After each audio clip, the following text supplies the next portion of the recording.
हम जानते हैं कि बहुत प्रसिद्ध मंदिर है आंध्र प्रदेश में तिरुपति बालाजी। वहाँ उन 7 पहाड़ियाँ हैं। तो उन पहाड़ियों पर धीरे धीरे ईसाई मिशनरियों ने वहाँ पर कब्जा करना शुरू किया था।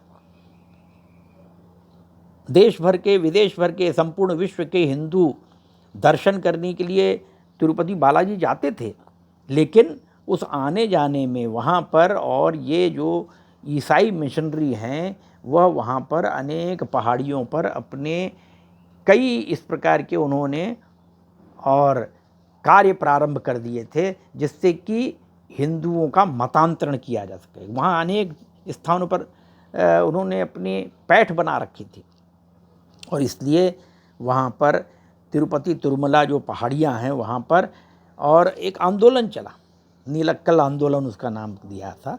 वो आंदोलन चला, उस आंदोलन को समाज ने हाथों हाथ लिया, बहुत ही सहयोग किया और उसके कारण से जो ईसाई मिशनरी के जो अनेक प्रकार के षड्यंत्र थे मतांतरण के, वहाँ से उनको हटना पड़ा, जाना पड़ा।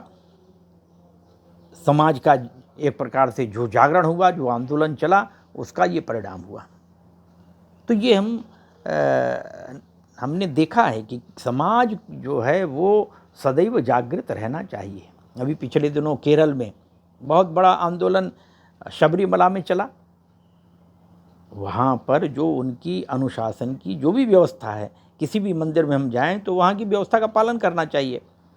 उनकी अपनी एक विशेष व्यवस्था है, उस व्यवस्था को भंग करने के लिए ये जो नक्सली हैं, ये जो कम्युनिस्ट हैं, ये तो धर्म को मानते नहीं। और फिर जो मुसलमान हैं, जो ईसाई हैं, उनको हिंदू धर्म से क्या लेना देना है, उनके यहाँ क्या चल रहा है, कैसा चल रहा है। लेकिन समाज को भड़काने के लिए, समाज में अव्यवस्था पैदा करने के लिए, और वहाँ पर जो शबरीमला मंदिर है, अयप्पा का मंदिर है, तो वहाँ पर भी एक प्रकार से हिंदू समाज में अश्रद्धा निर्माण करने के लिए इस प्रकार का उन्होंने अनेक प्रकार का प्रयत्न वहाँ पर किया, जिसको कि वहाँ के जागरूक समाज ने बहुत बड़ा कई महीनों तक आंदोलन चला था और विफल किया है।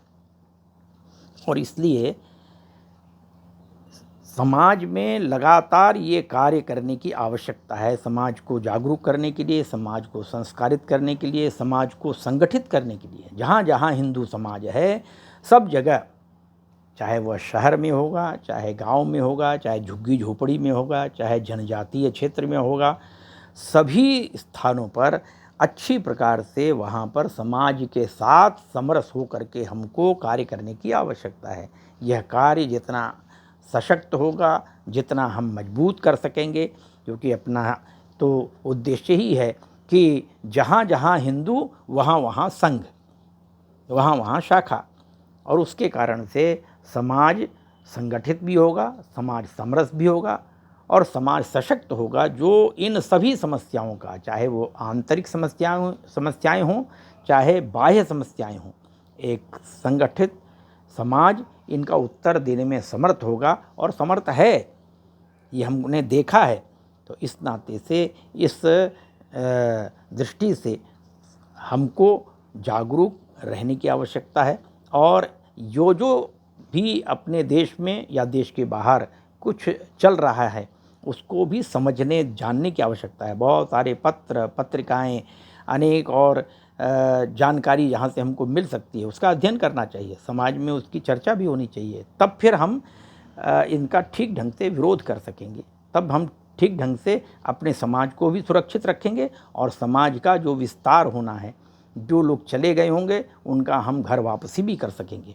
तो इस नाते से हम सबको ध्यान में रख करके इस विषय को समझना चाहिए। इस नाते से मैंने इस विषय को आपके सामने रखा। धन्यवाद।